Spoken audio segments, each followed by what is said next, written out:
Bayangkan bila Soekarno menyalahkan para pemuda atas penculikan dirinya. Indonesia tidak akan pernah merdeka dan tidak akan pernah ada Indonesia. Dan kita tidak akan pernah mengenal yang namanya tanggal 17 Agustus 1945. Selamat datang di Siniar Bahagia ala Stoik, menciptakan pendapat untuk bahagia. Bersama saya Jason Herlambang. Siniar ini saya buat untuk menemani kamu yang sedang berlatih mempraktekkan ajaran Stoikisme. Saya akan membagikan pengalaman bagaimana menerapkan ajaran Stoikisme di dalam kehidupan sehari-hari. Dan ini adalah episode hari ini. Selamat mendengarkan. Di dalam episode ini saya ingin menjelaskan kepada kamu atau mengobrol dengan kamu tentang salah menyalahkan gitu ya. Di dalam hidup kita itu sering sekali mengeluh atau menyalahkan segala sesuatu hal atas apa yang kita alami saat ini gitu ya. Ketika kita merasa pekerjaan kita buruk atau pekerjaan kita jelek, kita menyalahkan pemerintah misalkan. Ketika gaji kita sedikit, kita menyalahkan pemerintah misalkan. Ketika nasib kita jelek, kita menyalahkan pemerintah lagi. Kita itu sering menyalahkan pemerintah atas ketidaknyamanan hidup kita. Kita menyalahkan pasangan kita atas emosi yang kita rasakan. Kita menyalahkan pasangan kita terhadap kebahagiaan yang kita rasakan. Kita merasa tidak bahagia, lalu kita menyalahkan pasangan kita. Kita mengeluh pasangan saya tidak membuat saya bahagia. Gitu ya. Padahal terkadang di mata orang lain pasangan kita itu adalah pasangan yang ideal, gitu ya. Misalkan. Padahal di negara lain atau pandangan negara lain, negara kita itu adalah negara yang ideal, gitu ya. Ini bukan berarti kita harus melihat apa yang orang lain katakan, tetapi kita harus mensyukuri apa yang kita miliki, gitu ya. Dan kita harus belajar untuk tidak menyalahkan siapapun atas apa yang kita alami, apa yang kita hadapi saat ini, gitu ya. Terkadang kita menyalahkan diri sendiri juga, gitu ya. Kita menyalahkan diri sendiri atas keputusan yang kita ambil. Kita menyalahkan keputusan yang kita ambil karena ternyata keputusan yang kita ambil itu kita rasakan sebagai keputusan yang salah karena hasil dari keputusan tersebut itu tidak sejalan dengan apa yang kita bayangkan, gitu ya. Lalu kita marah terhadap diri kita, kita menganggap diri kita bodoh, kita menganggap diri kita sebagai manusia yang tidak berguna, gitu ya. Padahal semua hasil atau semua yang kita alami ini dalam stoicisme itu bukan berada di dalam kendali kita, gitu. Kita tidak bisa menyalahkan siapapun atas nasib kita sendiri, gitu ya. Gitu. Ini sejalan dengan apa yang dikatakan oleh Epictetus dalam bukunya The Enchiridion, gitu ya. Ketika kamu menyalahkan sesuatu ya, terutama sesuatu itu adalah di luar kendali, kata dia, pertanda kamu harus belajar. Kamu harus belajar dalam kurung dikotomi kendali. Ketika kamu menyalahkan dirimu sendiri, pertanda kamu sedang belajar. Gitu ya. Ketika kamu tidak menyalahkan keduanya, pertanda kamu sudah mengerti. Kesalahan manusia melihat sesuatu adalah kesalahan kita menaruh sudut pandang. Kita selalu melihat sesuatu dari sudut pandang sebab akibat. Hal ini menjadikan kita sibuk mencari siapa yang salah, gitu ya. Lalu kemudian kita merasa harus memperbaikinya. Kita menyalahkan orang lain akibat keretakan hubungan sosial. Kita menyalahkan pemerintah akibat dari kemiskinan kita.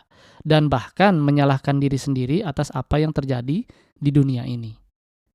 Maka hal yang harus diingat adalah banyak peristiwa terjadi karena memang harus terjadi saja gitu ya. Dan bukan salah siapapun. Hal yang harus kita lakukan hanyalah menerimanya dengan tidak menyalahkan apapun dan siapapun. Tidak usah mencari siapa yang salah, tetapi kita harus mencari bagaimana caranya kita menghadapi situasi sulit tersebut gitu ya. Jadi jika kamu merasa apa yang terjadi di dalam hidupmu adalah bukan salahmu, tetapi salah orang-orang sekitarmu, seperti ini adalah salah pemerintah, ini adalah salah orang tua mengasuh saya gitu ya, salah pacar saya, salah suami saya, salah istri saya, ini adalah salah anak saya, maka kamu harus tahu bahwa ketika kamu belajar stoicisme itu ada yang namanya dikotomi kendali, gitu ya.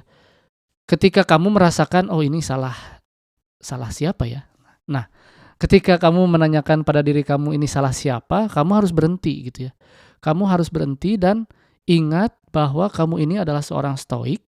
Dan kamu harus ingat bahwa seorang stoik itu memiliki prinsip, yaitu dikotomi kendali yang harus dipakai ketika kamu menghadapi sesuatu gitu ya.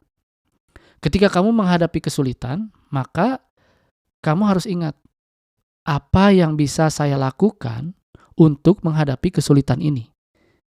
Gitu ya. Bukan menginginkan kesulitan itu jadi mudah, tetapi bagaimana saya menghadapi kesulitan tersebut. What I can do to solve this problem gitu ya. Apa yang harus saya lakukan untuk memecahkan masalah ini. Gitu ya. Masalah itu datang tanpa kita sadari gitu. Masalah itu datang tanpa bisa kita kendalikan.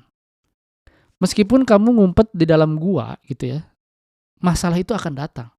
Seperti masalah yang wajar, seperti lapar, haus, ngantuk, gitu ya. Itu adalah masalah yang harus kita hadapi. Tetapi terkadang rasa lapar itu kita salahkan kepada orang tua. Orang tua kita nggak masak nih. Saya lapar, gue lapar. Padahal kita itu manusia, punya insting untuk hidup. Ketika kamu merasa lapar, maka ya tinggal makan saja gitu. Makan saja apa yang ada gitu ya. Ketika kamu merasa diri kamu miskin gitu ya, ya kamu harus bekerja. Tidak usah menyalahkan pemerintah atas kemiskinanmu gitu ya. Ketika kemiskinanmu itu penyebabnya adalah kebodohanmu sendiri, maka belajar gitulah. Ketika kamu tidak belajar lalu menyalahkan kemalasanmu, ya kamu jangan malas gitu. Segala sesuatu itu sebabnya berada di dalam kendali kita. Kita harus mengendalikan apa yang harus bisa kita kendalikan. Gitu ya. Jadi apa yang terjadi dalam hidup kita memang harus terjadi, gitu ya. Dan gunakan semua yang kita lihat sebagai kesulitan menjadi ajang latihan untuk kita menjadikan diri kita lebih baik, gitu ya.